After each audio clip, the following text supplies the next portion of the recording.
As rural hospitals close across the country, Ballad Health says they are doing everything in their power to keep their community hospitals open.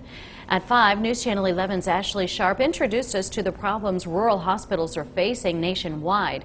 Now she joins us with a special report on how Tennessee and Virginia senators are working together to change the system. Sarah, a group of bipartisan senators says the formula used by Medicare to reimburse hospitals is much lower for healthcare providers in rural and lower-wage communities like ours. They're turning words to action now with new legislation meant to change the way that hospitals are paid per patient.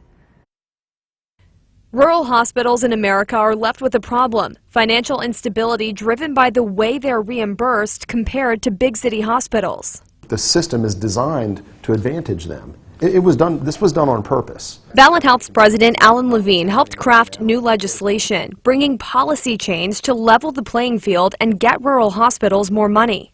85% of the landmass of the United States is rural. Think about that. Tennessee Republican Senator Marsha Blackburn and Virginia Democrat Senators Mark Warner and Tim Kaine have introduced their solution to Congress, the Save Rural Hospitals Act of 2021.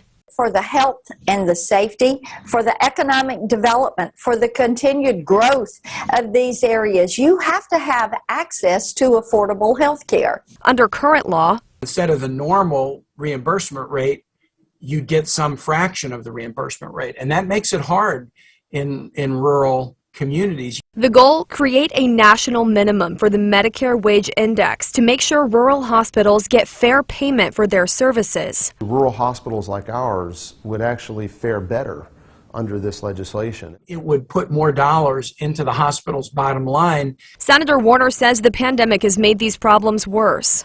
We've seen that with the 130 closures across rural America over the last decade. We've seen it with 20 rural hospitals close just last year alone. The bill, if passed, is meant to be a lifeline. When the local hospital closes, the ability to keep other businesses, the ability to attract new businesses goes down dramatically. If we can make this happen, we'll be able to reopen some of these rural hospitals. The legislation targets communities that are running out of time and resources. The fact that they're talking about it, they're coming down here and talking to us about it, gives us hope that maybe there's a light at the end of the tunnel.